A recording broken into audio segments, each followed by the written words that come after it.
possibly. Hopefully not. Oh, there we are. Okay. I just didn't see your Hollywood Square. All right. We are live. So I think people are going to be joining over time. Welcome to our June shop talk on July 8th, because I can't get my act together, but very grateful to have three amazing guests here talking about a topic that I think will forever be talked about amongst fleet managers, because I think fleet managers and those adjacent to fleet are also professional change managers, and that the change that we have to manage continues to evolve as technology evolves and things. So very excited about kicking things off. So just for those that haven't been a part of these shop talks in the past, in person or virtual, this is supposed to be very conversational. So we don't have specific carved out time for audience Q&A. So as people are joining here, definitely drop in comments in the chat. We can pull your comment up on this sort of virtual stage, and ideally even pull you up on this virtual stage to join the conversation.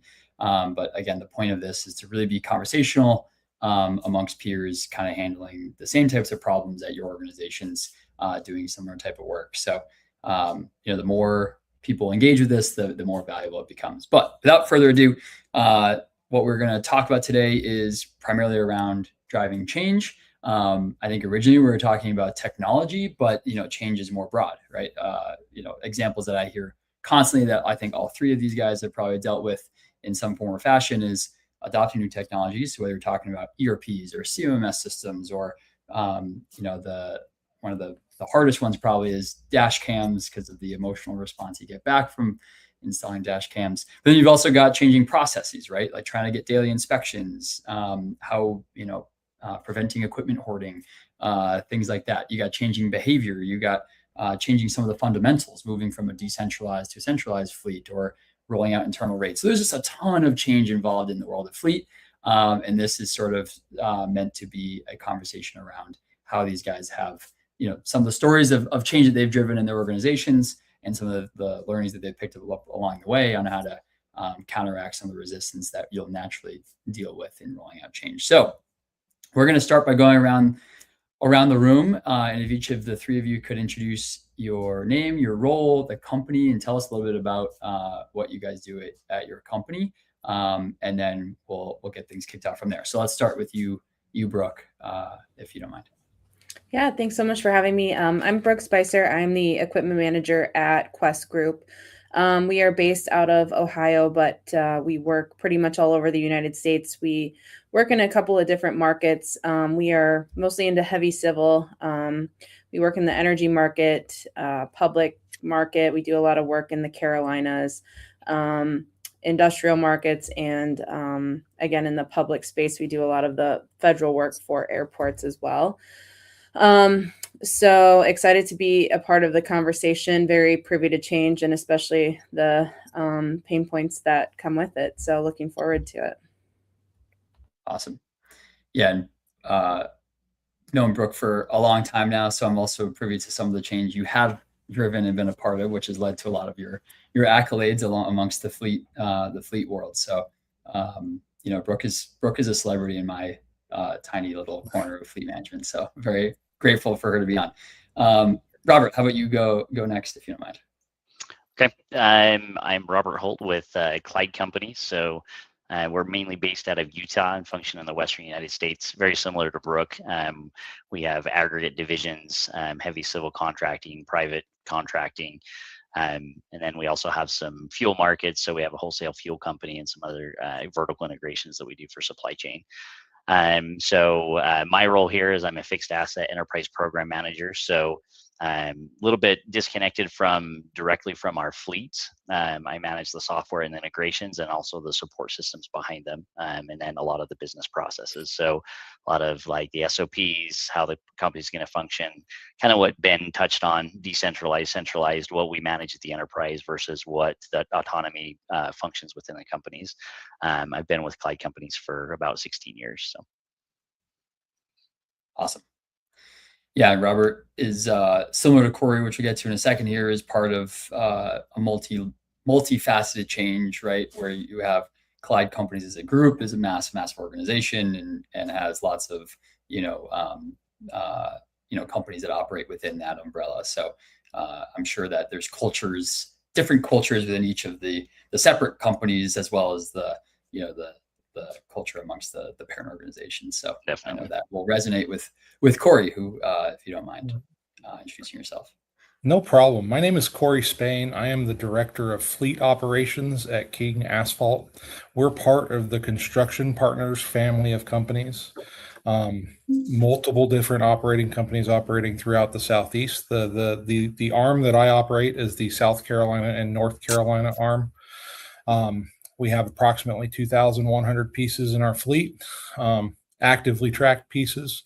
I manage all of our fleet acquisitions and divestments, as well as managing our 5 to 6 shops and large scale integrations across construction partners. So I'm very familiar with change management. Awesome.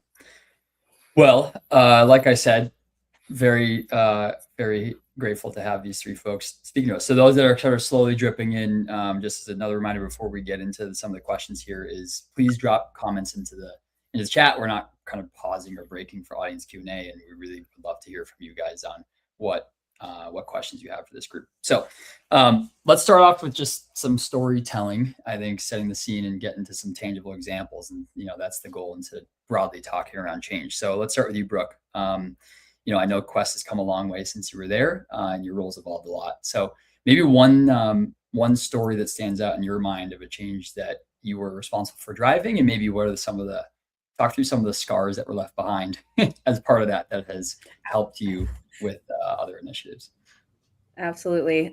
So I've been with Kwest for 11 years, been in the equipment space for probably 10. So when I started, we were 55 people maybe, and now we're up to about 455. So it's been a little years. And I think one of the biggest, probably most challenging changes that we implemented was, because I've really seen it from start to where we are now, and really just that old school, write it down on paper mentality to a more technology-based way of doing things in your everyday life. So we searched around. We started this, years ago when the options for software weren't really out there for us to grab. So we really had to take that and make it our own. And we're able to acquire some in-house development, but we really created our own system entirely from scratch to work for us. So implementing that into the field was really probably the biggest scar that I've had that I have into this day. Like I said, there's a lot of old school mentality out there, and this is how we've always done it. Why do we have to do it this way? This feels like extra work. But over time, as humans, we're so adaptable. So everybody became used to the new way, and it really became just easier and simpler and more mainstream for everybody. So talking about change, it can be very difficult for a lot of people to accept those things. But once you help people through it and implement the ways that, you think it can make their lives better, speaking directly to them, I think that people tend to get on board a little bit easier. But really just getting people on board and getting them to rally with you is probably the hardest part in the change management for us. Yeah. And I'm definitely going to come back to that, because I think the biggest challenge of all is usually it's driven from fleet team or office into field, and the way that is approached can either work for you or against you. So I know it doesn't happen overnight. So I definitely want to come back to that story, because I think there's probably a journey from going from initial resistance into the way you guys started to do things. And I want to hear some of the tools you did to manage that. Corey, you're in the middle of a bunch of changes right now. So pull us into your world that's going on today, what you just crossed over and what you're in the middle of, and what are some of the tools that you're using today to help drive some of the changes that you're responsible for. So within the last year, our Tennessee branch had acquired another company, and they had already had a developed tech stack, right? Well, with that acquisition, comes some changes. The ERP changes, the software changes to our relative tech stack as they get onboarded with our company. And just this week, we're working with their shop and fleet teams to integrate into our current equipment management system. That way, we can get our cost and labor and compliance all centralized locally into a single ERP. Well, as you all know, we can make decisions in the boardroom and try to push technology from the boardroom or from the corporate office, but that adoption doesn't get adopted there. It comes down to boots on the ground, getting in with the end user, connecting with the end user, and building that value with the end user to ultimately get your buy-in. You're not going to be able to talk them into buy-in via a Teams call. I like to say, hey, I like to travel and get these implementations done and then support remotely if possible. But we've definitely had some struggles, especially when it comes to growth and acquisitions, because you're always currently bolting on something new, or there's maybe something that somebody does a little different, and not necessarily change their mind, but adapting, I think is the good word for it. And what does that mean? Just as a follow up there, so bring us into the King Asphalt to CPI dynamic. So I know that you guys are ultimately rolling out tools for King Asphalt, but what does it mean more broadly across the sister companies within the CPI portfolio? So there are certain operating companies that choose to roll out specific products, whether it's GearFlow or HCSS or any of our other technology stack features, right? They become kind of champions for that product. Each operating company operates autonomously from CPI, so we all have our own independent culture and values. But with that strong background and infrastructure of the parent company, right? It's the power of the parent.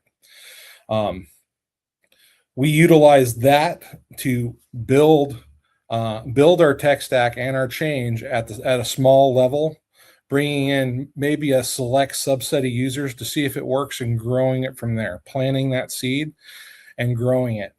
For our current equipment management system, it started real small 2-3 years ago, 5 to 10 users, and it's grown to over 200 users now. And each implementation is an in-person training session, not a remote. It's not IT pushing it out for a deployment. It's face-to-face with end users and boots on the ground. And now Robert said, Corey's kind of talking from like almost bottoms up adoption. Robert, I know you drive a lot of the top down initiatives. Can you tell me like tell me a story, like what's a recent change that you've been, leading the charge on, and what's been Clyde's approach to doing that across, the companies in the portfolio? Yeah, so very, very similar to Corey. Change is really hard when it comes from the top down, right? It's really hard for user adoption, and for, like you say, there's some quotes out there with change management, right? Users don't resist the change; they resist being changed, right? So if there's no involvement, they don't understand the what, the why, the how of the change, then you're going to get pushback, right? So we, very similar to Corey, we have a lot of our companies, they're autonomous, right? So they're able to function, they're their own profit center. But in that as well, when we implement softwares like GearFlow and that, we try to standardize where possible, right? So as much as possible, we try to spread kind of the ROI and the value of that to the other companies. What you're talking about, where does the change usually break? Recent adoptions. So we live right now in multiple different fuel systems, right? So that's one of our big breakpoints.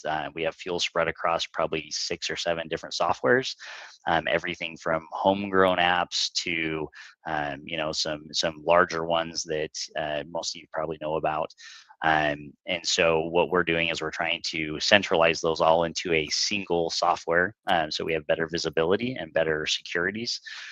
Most of that is just because we have fuel loss, and most of it is not from theft. Most of it is because we just aren't tracking our fuel. We just don't know where it goes. And so breakpoints on that, whenever we implement, I always try to go to our companies, right? So I work with our companies and get equipment directors, right, managers, foremans, things like that, and try to get sponsorship from the companies. I work kind of very similar to what Corey's saying, boots on the ground. You work with the guys, you implement there, they understand the why, the how, they're the champions of that change. And then it's received much better, right? I actually lean on those companies to be the drivers of the change, and then I'm just the supporter or the facilitator of the change, right? They understand it, they push it, because like Corey just said, right? If we come in and it's, you know, all guns, right? All the guys are there trying to make the change. It's really overwhelming, right? You see a whole bunch of guys, it's like, I don't even know who you are, and now you're telling me I have to change. It's not received well. But if it's their direct manager or supervisor or somebody even in their company that they know, it's received much better. And then we're just the facilitator, right? What hardware do you need? What training do you need, right? Bring your guys together. We'll be there. We'll do the training. We'll support. We'll be in the background. Whatever you guys need, we'll be there, right? And so those normally are how we like to facilitate the change, just because it's received much better. And we actually have a better long-term outcome, right, of the software or of the solution set, because they buy into it, right? Mm-hmm. Yeah, I love that. Just, I guess, to segue to the next point, which I want to pull some threads on what you guys already brought up. You guys already brought up a lot of this, which is, I think a lot of attention is spent on communicating the why and almost, you know, and then sort of enforcing that this is how it has to be done. And it's almost like pushing the change out. But I think where a lot of times you already brought up where things fall down is sort of the friction that comes back, right? And there's not a whole lot of attention or maybe talked about of, instead of, you know, ways to push the change out, what are ways to reduce the friction of receiving it in? And, you know, there's our actually speaker at our Innovation Summit, quick plug for Innovation Summit in a couple of weeks, which I know at least Brooke and Robert, you guys are going to be there. There's Lauren Norgren's kind of the a big driver of this sort of friction theory on change, which is there's really 4 sort of main categories of where friction comes into play, which I think all 4 have already been brought up, but I want to hit on each of the 4. So there's the, we've always done it this way, inertia, like the kind of pull back to what's familiar. There's the just effort. Like I think humans just want what's easiest. And so if it's perceived, if it's real or perceived as more effort, you're going to get pushback. There's the emotional side, right? Which is just, I don't want to look bad, or what does this mean for my job? Like, am I getting replaced? There's sort of that emotional friction. And then there's the last one, the reaction segment, to your point, Robert. No one wants to be told to change. And so, you know, there's the classic example of when seatbelts were rolled out. Even though it was obvious why seatbelts were important, it took a long time to be adopted because no one wanted to be told what to do. And so let's hit on each of the 4. And so starting with maybe Corey, we've always done it this way, sort of inertia. You know, how have you run into that, and how have you sort of counteracted that with some of the tools you're rolling out today? We tried to highlight the benefits for them. And then I also, if they are currently running a tech stack that we're changing from, I try to have them run me through their current workflow and understand their current processes, so we can better adapt our new processes to that procedure to make that change less impacting, to keep our momentum pushing with the new product. And you were saying that because you guys have done a lot of acquisitions, I imagine that, and you're it sounds like very, opinionated around needing to be in person and just boots on the ground. So it really feels like you're almost taking that observation approach to start to figure out how are they doing things today, and then kind of fitting that change into something that's familiar to them. Can you kind of talk me through that a little bit more and how you go? Correct. Just trying to connect the dots and what their current workflow is to the new workflow, to one, explain to them how it would be better, and how the change is gonna impact them in their end-of-day job, whether it's cost management, planning, execution of work orders, could be safety. How does this make the company better and thus allow them to do better for the company? But really just understanding put myself in their shoes, right? Understanding where they're coming from and where they want to be and how this is going to help them accomplish their goals. I would love to bring up a real example, Brooke, that I think you brought up in previous shop talks that I think is just a really good one. So, again, we constantly are thinking about adopting technology is like the biggest one, but there's also just behavior. And I think, idle time is a great example, which is, who are you to tell me, Mrs. Office Lady, to not run my, sit in my cab and eat my lunch in AC, right? So tell me about what your approach was with that with Kwest and kind of how you managed, the reduction of some of your idle time and maybe some of the emotional response that might have come with that and how you dealt with that. Yeah, it's interesting. I think that there's definitely a balance. I certainly agree with Corey, and obviously taking the approach to help them understand the why and give them, all of these reasons why it's important. But I also think that, it's funny you mentioned, the office person and, the disconnect between the field. So for me, it's been really important to gain that respect with the field. So that it's not just them thinking, oh, it's somebody sitting in an office in the air conditioning while we're sweating out here and, the sun and the heat and whatever. So I think that until you prove that misconception wrong, that it's always going to be there. So, I make a point to get out to the job sites. I make a point to have these relationships with these guys in the field, so that they make that personal connection. But they also know, like, I'm not really messing around about it either. Like, it's not just going to be, hey, I saw that this was happening on the screen. It's okay. But like, we've kind of set like, a boundary and set a standard that you kind of have to live up to. And, again, I'll go back to the communication of it, but we started tracking idle time and sending out a report every single Monday, and we call people out. So every Monday, the idle time report comes out, and we set a threshold like 9 hours or less a week.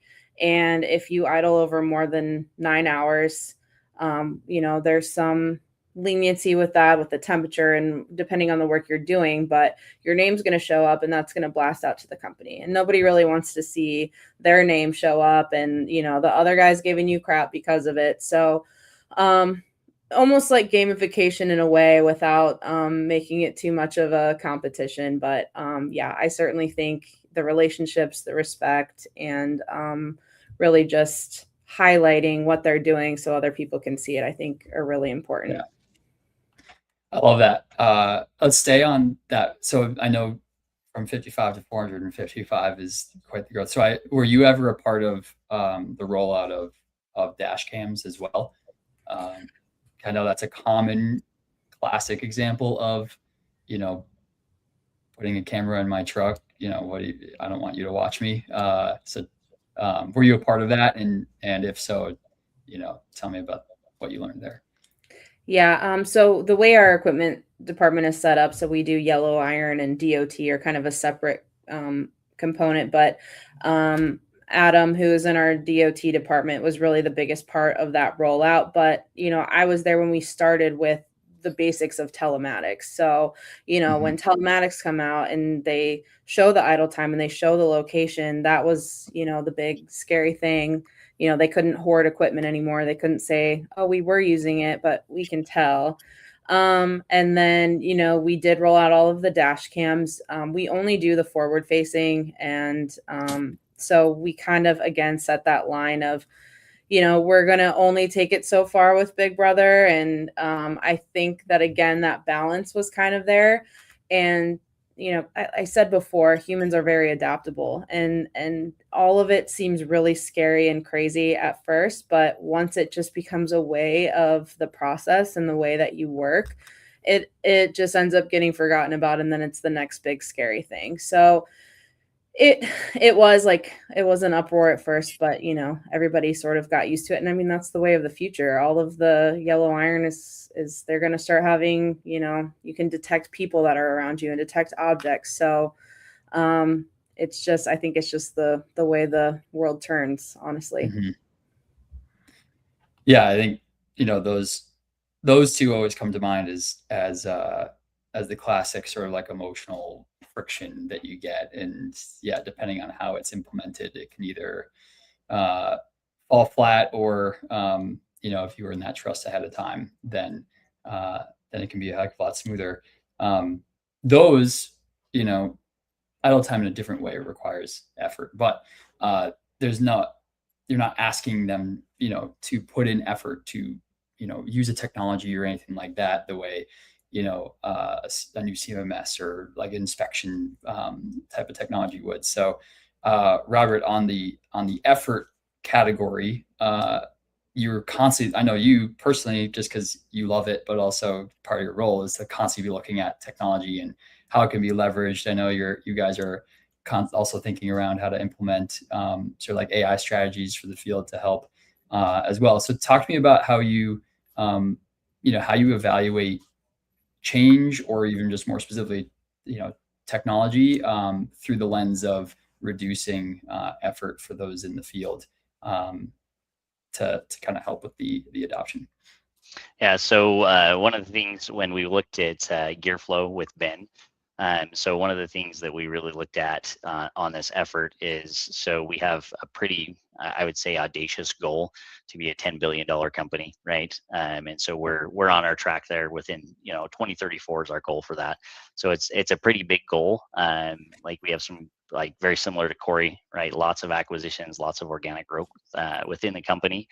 But when we talk about some of this efforts you put in, we look at softwares and we look at ROI, but we also look at ways that we can use, the buzzword AI, how we can use AI or agentic AI to do more and be more productive with the same headcount, right? So we can take a lot of, I mean, most companies, I don't think it's abnormal, right? Most of us, we have 2x of what our actual workload is, right? We're doing 2 and 3 times what we actually can do. And so a lot of the things that we're looking at in this effort is, how do we implement softwares or solutions that are able to actually take off some of that workload, right? Give actionable insights versus just monitoring dashboards, right? If you can have, so TPMS solutions, right? Have a TPM solution set with AI integrated where it actually tells you the actions you need to do versus just watching a dashboard all day, right? The last thing that I think any of our companies want to do is just hire a bunch of analysts or people that are, field engineers or equipment engineers that just look at dashboards all day long, right? So the effort piece is, we try to look at solutions that we can implement that provide an ROI or a value without just adding more headcount, right? Because we can always just add more employees, but employees are hard to find, right? They're hard to keep.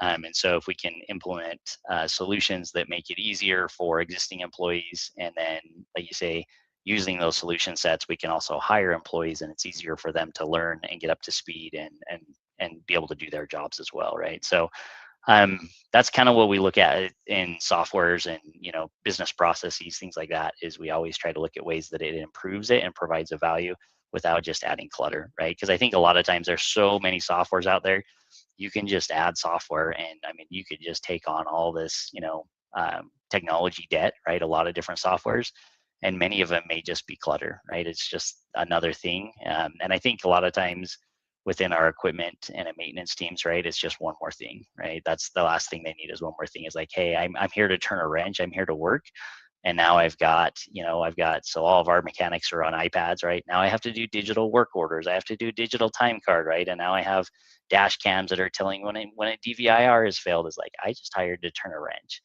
And so I think sometimes we have to get back to our roots and say, like, is this an actual software solution set that we should be implementing, or should we take a step back and say, hey, we really need to evaluate this, because our tech, like kind of what Corey says, is our tech stack getting pretty heavy, right? Too much for people to be able to use versus just doing the work, right? And so we try to find that medium. Yeah, I love that. I think a classic, misstep in that, sort of effort equation is a lot of when evaluating a lot of technology or maybe gaps, it's you're looking at management and kind of thinking of like, we have a blind spot in our visibility towards X, whether it's how much we're spending on parts and supplies, or we have a blind spot in a gap in the inspections that are being done. And so inspections, going from pen and paper, then the natural instinct is, okay, we're looking at Power BI report, or we're looking at a technology that has all this amazing reporting for management to better understand that. And so they start rolling it out, but then the means to get to that end is forcing maybe the team that's used to quickly ripping up paper, writing stuff down, handing it to the person, to actually pulling up an iPad, filling out required form fields. And it's just way more effort to get that information in. And then it sort of falls down, right? So then those blind spots become bigger blind spots because of the amount of effort required to get that information in, right? So I think that we see that all the time. And I think starting from that bottoms up of how do you understand, Brooke, to your point, the context of the people that are in the field and what they have to deal with. And maybe it's, they're in their trucks, or, bad connectivity, or, maybe English isn't even their first language. And how do you kind of build around that context, Corey, to your point of making it feel familiar to them, and still getting, the ends. So, Corey, to go to you, I think you brought this up as well, similar to Robert, but that last category is the reactants, which is the immediate sort of, I don't even know what change you're asking me to do, but I don't like it, and I don't want to do it. So, because people just generally don't like being told to change. So how have you been proactive to avoid that, and making sure that people feel like they're a part of that, as opposed to being told to that? And do you have any stories where you actually kind of fell into that trap that you've learned from? I do. First, we try to start with a small trial group, right? And I've seen pushback when we do larger implementations where it feels like the broader end user is excluded from the decision, and they don't understand like why we're even changing this, or hey, we have to now submit these forms digitally instead of via pen and paper. Why? Well, there's no historical hindsight to that pen and paper. It goes into a filing cabinet, it's forgotten, probably never looked at. Well, now we have some digital reference back that could tag it back to an equipment number, a work order. You see that history, and then it puts that history at the fingertips of the mechanic, the project manager, or the equipment manager, relatively to whatever their information they're looking at. The primary way I combat that is, one, start in a trial group, two, and then try to tailor it for them and their workflow.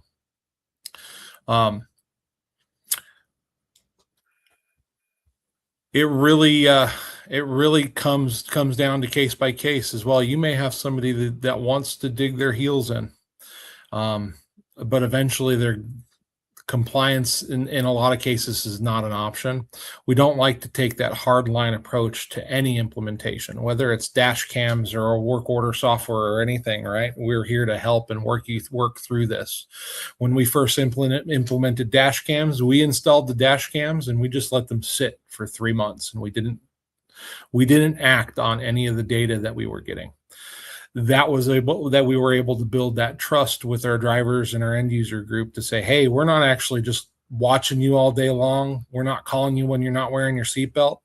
And then we slowly tapered the rollout of coaching and bringing in familiar coaches with these drivers. It's not some random office person or a random project manager reaching out to call and tell them about how they're not wearing their seatbelt. It may be another driver or another peer that allows them to connect with the data that we're driving off of this infrastructure, and coach them to get into a better spot. And I think it's that tapered approach and not that hard line approach that's going to combat that. Mm-hmm. No, I love that.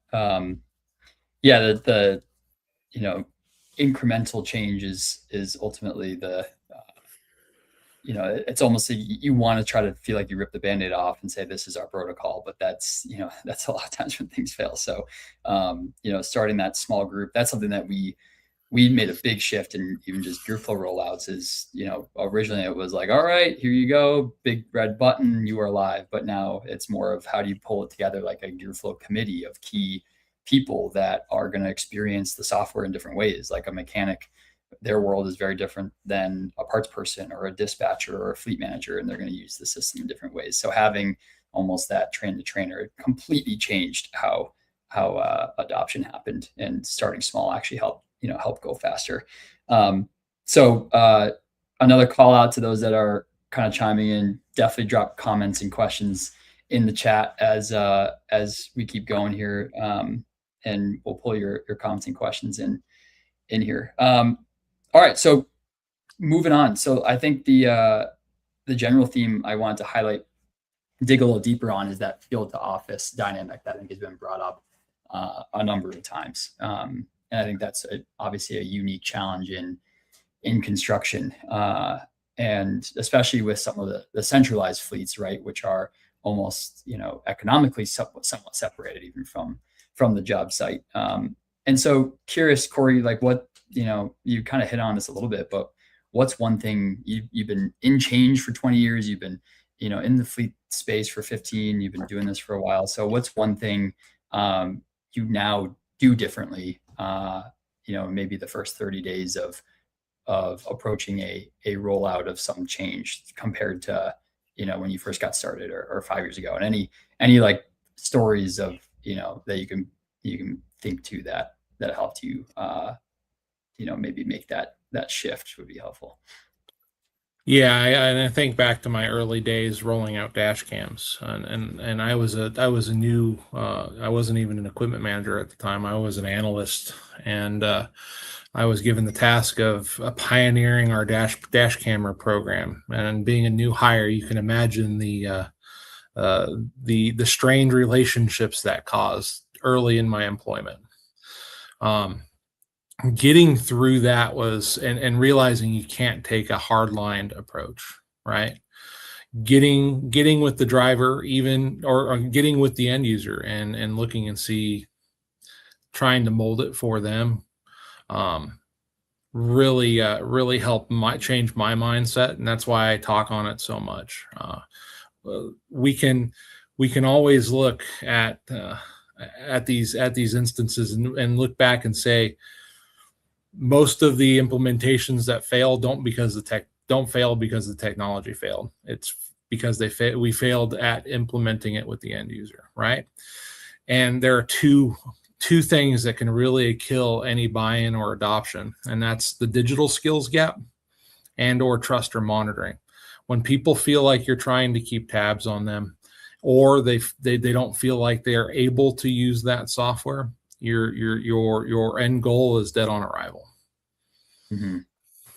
Yeah, I think similar themes, Brooke, you brought up, but you touched on, I mean, even in the intro, implementing to the field is the most challenging. You touched on, you've been able to establish that trust with folks in the field. Tell me about that, and that's a process. So tell me about how you felt like you were able to do that, and how have you been able to then leverage that to get better at driving some of the change you've been tasked with. Well, first and foremost, I never show up to a job site empty-handed. Whether it's donuts, hats, people, you can definitely buy some love in the field. That's for sure. Maybe an unpopular opinion, but honestly, starting there is definitely been helpful. But I really just think that the face-to-face interaction is important. So we, sort of speaking to chain of command, the way we're structured here, we have a general superintendent, a foreman, a crew leader, operator, laborer. So, in my space, it's mostly the general superintendent level that I'm working with.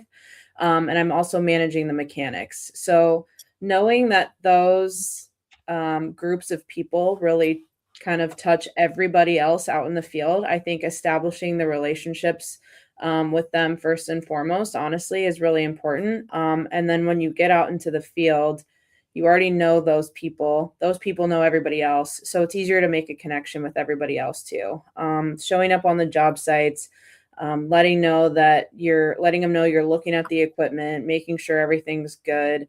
I just think that those little tiny personal touches, them knowing who you are and knowing your character, And being vulnerable with that, I think, establishes that trust within them, and they're more likely to get on board with your ideas and your implementations, because at the end of the day, we really do have their best interest at heart. So if they know that and they can see that, I think it just makes everything a little bit easier when you're trying to roll things out. Mm-hmm. Yeah, totally. I know. Yeah, it looks like Courtney, I think we're going to see if she can come on to talk about this, but yeah, getting those ride-alongs, I mean, it's been hugely helpful. I think it's really about a lot of folks in the fleet space actually came from the field. Like that's a huge advantage. We run into shop managers that were mechanics or fleet managers that were mechanics, where you've got a lot of that, which helps a lot. But then not everyone comes from that. And even those folks, like if you've been removed from it for long enough, then you kind of almost lose what that context that they're dealing with. So making it a habit to get out and do those ride-alongs and just kind of sit alongside to see how they're working and even how they're interacting with the technology you're trying to roll out is completely revealing on why maybe you're hitting stumbling blocks. So we'll see if Courtney is brave enough to come join us on our virtual stage to come talk about this for a little bit more. But while we invited her, so Robert, I know it's a little bit of a different story. You're a little bit removed from the field. It's just the size of where, like, the seat that you sit in. So tell me about your approach to this. How do you make sure that you're connected to the field, despite sitting on kind of the more corporate level? Yeah, so I think like Brooke said, though, it's all about relationships and the people, right? So even though I'm at the enterprise level, so I hit probably 5 to 7 sites a day, right? Interact directly with the guys on the ground. I think a lot of it is you have to show them that you're real, right? They have to know that you care about them, that they're people, and that for me, one thing that I've learned is just getting to know those people. They're experts in their own field, and even though you come from an enterprise or you come from wherever you are in the company, you need to know that they need to know that you respect them and what they've learned and what they do for their living as well. And so for me, I try to kind of level with them and learn who they are, and it definitely doesn't help it doesn't hurt if you have some donuts or some pizza or drinks. So like you say, I try to bring Gatorades or things with me when I hit the guys in the field. Hey, grab a cold drink. Like let's go do this install. Let's work, get the fuel system running, or hey, let's walk through your iPad together, right? But I think a lot of it is people need to know that you're real, right? And you respect and care for them as well. Because ultimately the bottom line of all this technology is it's all about the people, right? Without the people, you can't do the work, right? You can't run a software or system without the people putting the data or the information in the system. And so I think Brooke hit it on the nail. Is like, it's all about the people. You have to know them and respect them and show that you care about them, right? Not to say that there's not ones that are more difficult, right? You always have those. I have one experience with a CMMS system we rolled out. So one of the guys, I actually worked directly with him when I was a mechanic, and he's like, nope, no technology. I'm 68 years old. I'm retiring in a year. Throw that iPad away. I'm done. So we worked with him for probably 4 or 5 hours, right? Just leveled with him. And within 2 weeks, we were blown away with the detail and it was amazing to see the type of work orders that he was doing. It's like, oh my gosh, like you're better than the 20-year-old guys that picked the iPads up the first day. But that was kind of a aha moment for me, is like, if you spend the time with the guys, they understand the why, the know-how, and that you care about them, they're gonna pick it up just like anybody else, right? They just need to know that you're there for them, right? That it's not just something you're just throwing at them. So. And this has been a common, and Courtney, welcome. Thanks for being brave to join us. I'll come back to my question, but Courtney, I'm hoping you could kind of expand on some of your experience there, because I think it's obviously a hot topic. Yeah, definitely. When I was working in the consulting world, there was just a big divide between that blue collar and white collar. And I think that a lot of those blue collar employees, they just want to be heard. They have a hard job. They're working in harsh conditions. Brooke nailed it on the head about the showing up, just recognizing that they exist. and those hard jobs. And I think those little things that we can do for those boots on the ground employees go such a long way in conversation. So you can build that relationship and actually hear the problems that are going on that they don't want to talk about. So when you have that relationship, you build that trust. Implementing those new technologies to make their lives easier, I think, helps with that rollout and actually having champions on your side. Yeah, 100%. I mean, the other strategy I've heard too, Robert, back to your other point, is that we, obviously there's this assumption that the younger employees are quicker to adopt technology, and some of that obviously plays true, and some of that not necessarily, as well as the other side where it's folks that are later in their career are slower to adopt technology, which isn't always true, but maybe the stereotype plays out. So sometimes I've seen some paired sort of mentoring where there's the more, especially in the mechanics world, where there's more seasoned master mechanics teaching a lot of the the junior mechanics a lot of the tools of the trade on how to actually fix the equipment, and vice versa. The younger mechanic paired with that person is kind of helping alongside on the adoption of the tech. And I know that's been brought up. I don't know how that looks in practice, but I like it in theory. So I've seen that play out well as well. And Courtney, give us a little bit of background. How what do you do, and what's been your exposure to this kind of challenge? Yeah, so I led the DOT division at a company called Safety Plus, and transitioned into sales actually. So working with software as a service. And the big component that I always see is, well, you're going to replace my job. And so kind of playing back on to, that emotional aspect that we were just talking about, it's going back to just being human again and understanding what their needs are. And so implementing all of those things, understanding those regulations and the whys behind it from a safety standpoint, I think goes a long way. Yeah. Yeah, totally. Well, thank you for joining us in this. Really appreciate you jumping in, and it always makes it more fun when other people join. Hopefully it's contagious too. You never know.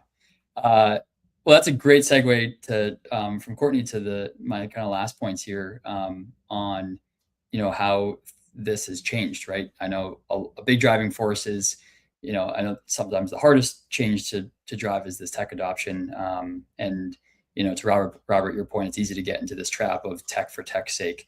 But the landscape has completely changed with AI, right? And what that has been able, allowed us to do, both to build tools internally at, organizations, as well as the way it's showing up in, the software tools that you guys are bringing today. So I'll kind of pose this question to everyone and anyone. And if any of you guys have a opinion or thought here, definitely jump in. But how have you seen that change in today's, AI era of tech? Has it been different from adopting any other tech, or is it just, presenting the same amount of challenges, but different, maybe different category of challenges than you've had to experience? And how have you sort of adapted to that? I'll hop in there if you don't mind, Ben. Yeah. So over the last 5-6 years, we've experienced a data overload in at least the fleet space, right? I think AI is bridging that gap rapidly to be able to analyze and pull large data sets together to where projects that may take several hours are taking a few minutes with AI's input, right? Really, and looking at AI is not something that's going to replace you. Adopting it as an assistant is my thought process across since I've adopted AI 2 or 3 years ago. And I was an early adopter with AI because I realized, hey, this could be pretty powerful, not just for rewriting emails and doing small menial tasks like that, but note taking, data analytics, transaction analytics, P&L analysis, all of that sort of thing that used to take a ton of time to mull through can be outsourced while we're asleep to an AI agent.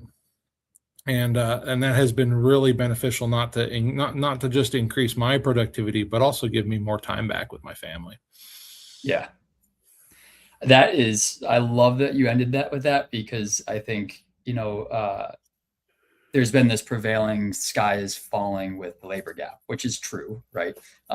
Same with, it's been hotter than hell in Minnesota, where I'm at right now, the last week. And, it hasn't been this hot in a long time. We've been warned about this global warming thing forever, but it's sort of an incremental thing. And no one's, we're still not making drastic changes. But the other side of the labor gap that we haven't really, I think there's more time to be spent on is, how do you, invest in technology that is in a way investing in the people that you have to spend more time with their family and not get burnt out with, administrative menial tasks that, isn't sort of empowering some of the strategic thinking and strategic impact that they can have on the business. Right. So I think, when it's a framing, point, right. And so, how that can be framed to your team is, can be night and day different, and how it's received.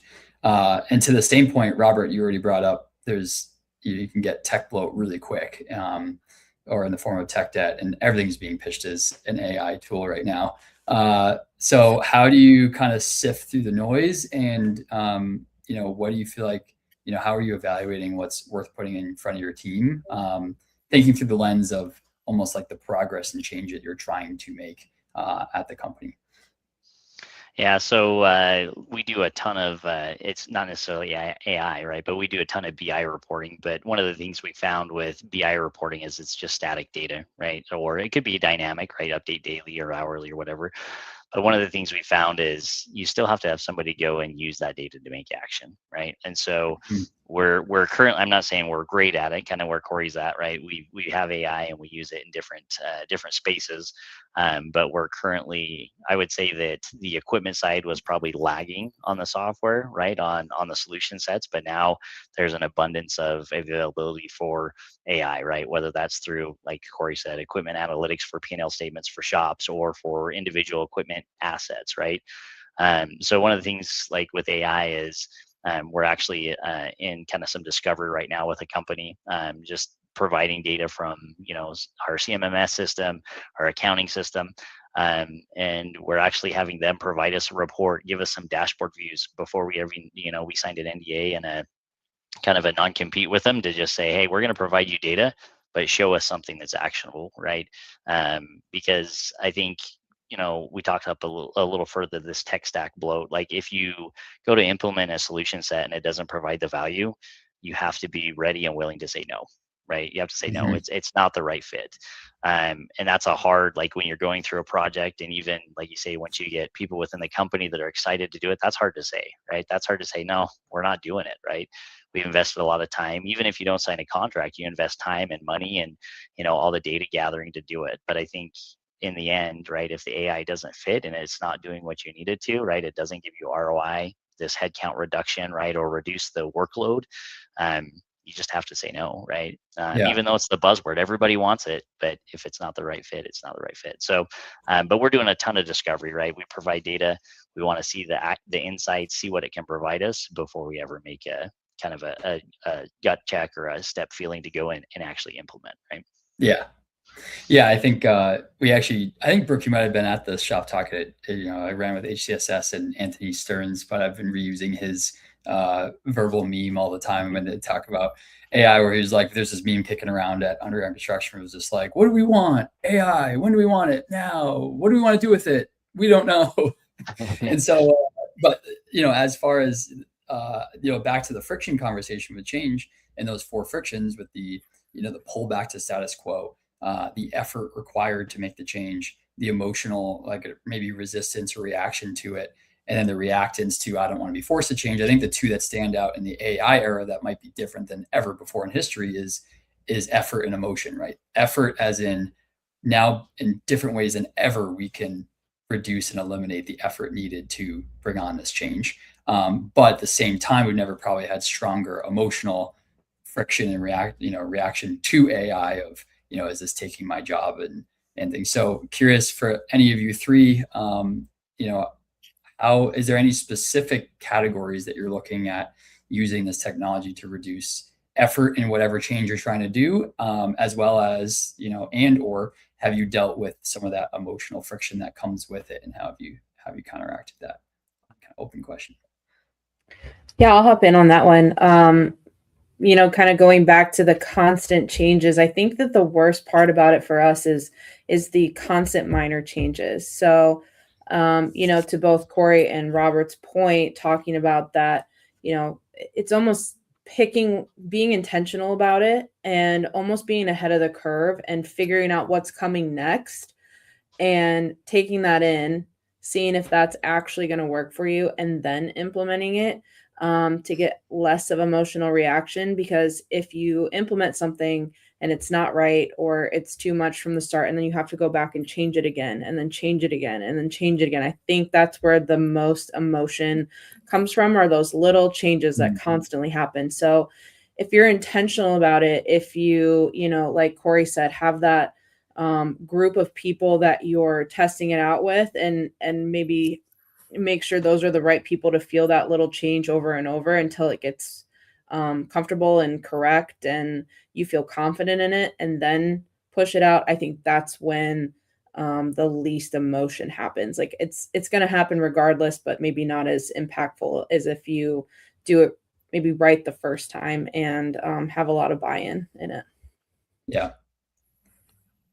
Any of you guys have anything to add on that one before we move to our quick lightning round of questions before we wrap? I think Brooke hit the point on the head. Yeah, I would agree. Well, yeah, I think, again, last chance for any of you guys if you have one last burning question. I know that traditionally, maybe it's the week after July 4th. There's maybe people leaning in less or maybe multitasking, which is totally fine.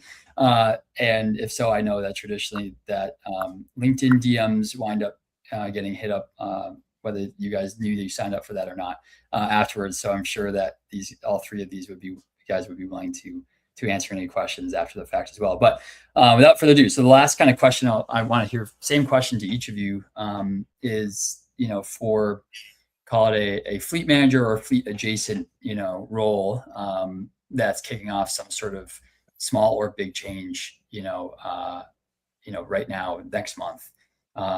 What's one thing you would tell them to do or think about? We'll start with you, Corey. One thing from the fleet space could be any one piece of advice, any tech stack. One piece of advice you'd give whoever's driving that change to either be aware of or to think about or do in their change management process. Be mindful that the technology stack over the last 2 years and in the next 2 years is going to change tremendously. There's always going to be front runners. There's always going to be hard decisions to be made when you're choosing a product. And there's always going to be somebody that comes out the gate 2 months later, once you made that decision, to say, hey, my product's better. Doesn't mean you shouldn't explore it, but try to stay loyal to the product you choose. Give them an honest shot. Even if it's not working, make that choice quick so you can move on to the next. Yeah, really good one. It's a really tough, right? When us software vendors are, you know, you're getting pitched 5-year commitments, and you know, who knows what the tech landscape's going to look like in 5 years from now. So that's a really we don't know what it's going to look like in 3 months with how fast AI is moving right now. Yeah. Brooke, same question to you. One piece of advice you think you would give to someone maybe starting off? I'll go back to the personal relationships. I would say be empathetic, understand what constant change feels like, especially when you're trying to do a quote unquote boots on the ground job. If you're trying to put pipe in the ground and meet production and quantity, technology is added on top of that. So put yourself in their shoes and just really make sure that the technology is worth it. It's going to make their lives easier and not more stressful and more paperwork. And then I think that, like I said, you'll get the most buy-in that way. Mm-hmm. All right, Robert, one piece of advice. So this year is our 100-year anniversary for our company. And so I would say build on shoulders of giants. Use the processes and things that you've learned from the past to project you into the future, right? Don't just change to change smart, right? So there's most of our companies, you've got to where you are because of people before you and, you know, people in roles and positions before you. Use that knowledge and use it as leverage, right? Make, you know, just implement change to change things, it really doesn't have an effect. But if you use what you've learned before and you can capitalize on that as leverage going forward, that's what's going to facilitate the change for the company, right? And most of the employees that we work with, when we can show kind of what Brooke says, you can show them the benefits of what they're going to get from this change. That's how you do it, right? This is what it was before. We still have that, and now we're going to do this, right? And I think that's huge. Yeah, I think tech will continue to evolve, but the frictions of change will always stay the same. So, you know, there's lessons to be learned no matter how far back you go. So really, really appreciate all three of your time. Shameless plug on, again, Gearflow Innovation Summit, July 23rd in Chicago. If last minute you have opportunity to come, let me know if you're interested. There'll be a lot of these types of conversations, you know, the world of construction tech as a whole, you know, and so a lot of the peer-to-peer type of best practices, as well as obviously some Gearflow stuff that we want to show off. And then we'll be publishing a lot of this video content afterwards. So we'll have links to this session as well as snippets from it afterwards for those that that found this valuable. Also drop me comments on, you know, what you might be interested in learning about next, or if you have, you know, speakers in mind that you think would be awesome to pull onto this panel. So thank you, Brooke, Robert, Corey, for joining here and taking an hour out of your day during probably the busiest time of the year for all three of you. So really, really appreciate it. Thank you so much. Thank you, Ben. Thank you all. Bye. Bye-bye.